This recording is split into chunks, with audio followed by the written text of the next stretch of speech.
Charles, what are your overall thoughts of what the Bills have done this offseason? It's been very interesting, to put it mildly, but overall, I find a lot of positives in it. Although, let's face it, the biggest move of the offseason, of course, was when Stephon Diggs ended up going to Houston. So that feels like a major league negative. And Vic, I'm not trafficking in the, sometimes subtraction becomes addition. You know how we talk about that with teams.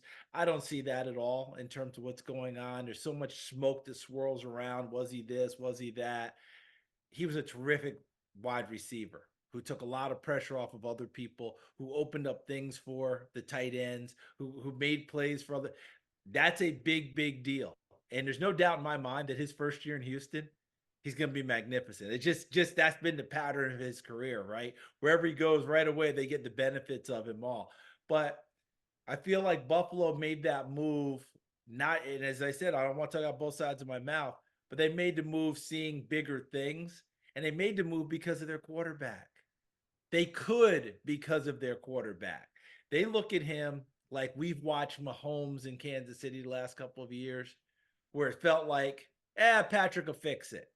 And we know it's not that easy, but I think Buffalo has the same confidence in Josh Allen because a lot of other people would look at it and go, well, you've eliminated him. Who'd you get? Who's going to take over? Gabe Davis is gone as well. Like, who are you throwing the ball to? Khalil Shakir is the only guy who caught balls from last year that's playing wide receiver for you. What do you got? I think that they have so much confidence in Josh Allen, Vic, and I think it's rightfully placed that they're going to figure this whole thing out. Plus, they pride themselves on their defense. They pride themselves on having a good defensive team, and that's where Kansas City evolved. Was their defense went from playing with a 14-0 lead to actually being a legit defense that shut people down, and that's why they've won back-to-back Super Bowl championships. Given that the Bills also have said goodbye to some pieces on that defense, the back end especially, and there are some questions that still linger about the front end of this defense. Charles, do you think that Sean McDermott can allow this defense to do the kinds of things that, say, Kansas City's defense did to help the transition on offense last year? I don't know that they're in a position yet to be as dominant as Kansas City's defense was last year, but then they can start to make moves in that direction. And Sean, being a defensive guru, will find ways to minimize where they have the issues. See, what Kansas City did, in my opinion, and I think a lot of us who saw it, saw how it went, they invested in that secondary. You remember those draft picks? I mean, they ain't go get one DB. They ain't go get two DBs. They got three. They got four. And then the next year they came back and got some more. So now L'Jarius Sneed is gone, who's really a Pro Bowl, all-pro type of a player. But guess what? They'd already drafted Trent McDuffie. See, so they had that person there. I think it's a little bit different for Buffalo, who's still trying to figure it out on the back end. Although you may have heard me in the run-up to the draft process, my man crush on Cole Bishop. So at the safety position, I'm a big, big fan of what they did there.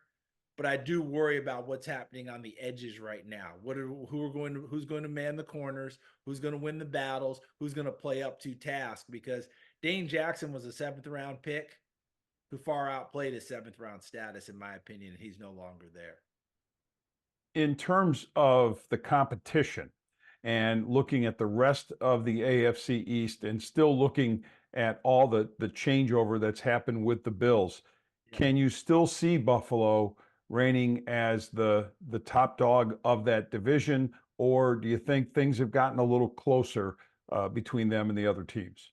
Well, I think things have gotten closer. I don't think there's any question about that. And what I would say to the Jets and what I would say to Miami, I'm not putting New England in that category. I think New England's got enough struggles to try and figure out a roster, and I think it'd be folly and unfair to put them in that chase right now. See if they make me wrong, which people have done before. But I think if you're Miami and if you are the New York Jets, you better go get them now. Like you better go get Buffalo while you've got a chance. There's enough vulnerability there, but you've got to see how Buffalo rounds into form as well. Because if they start to figure it out and maybe play offense a little bit differently, you know, Kansas City played small ball. with Mahomes, when Tyreek was gone, and all of a sudden, receivers are averaging 7 yards a catch, and you're not getting it downfield as much. Remember the Super Bowl last year when we went into it? Brock Purdy versus Patrick Mahomes. And immediately you thought, oh, the bomber in Mahomes, and Purdy's going to be the technical guy and the dart thrower.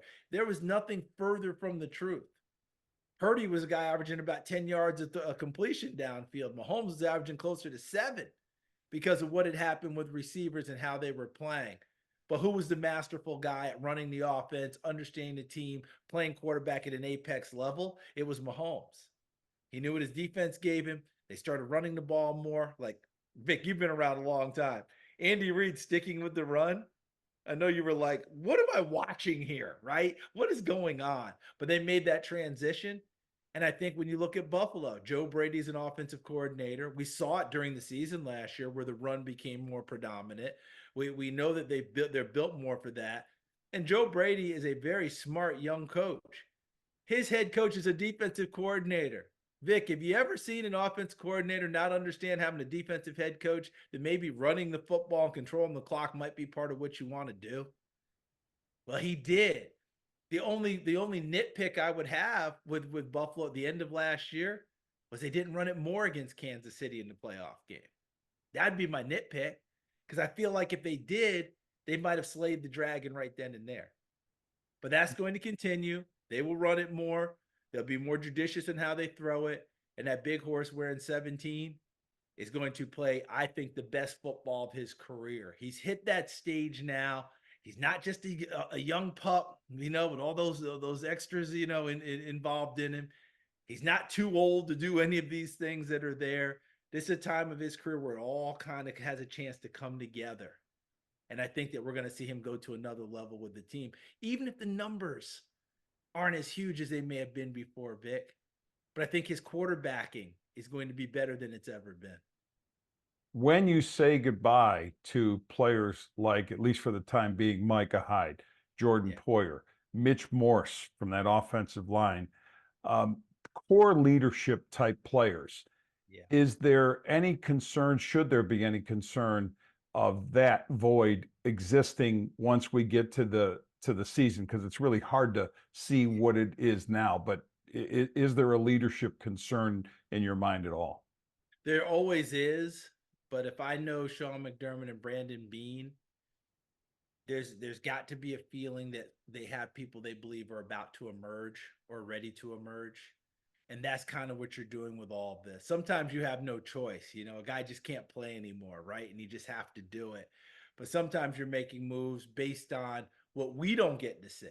See, they get to see it every day, and they have a strong belief. And all of a sudden, midseason, you and I are talking and writing about, hey, look at player X. Boy, he really emerged as a team leader. And they had that feeling already because they'd seen him day in and day out. That's what you're looking for. Is there a concern? Obviously, you don't let those kind of guys go and expect it to just be perfectly fine right out of the gate.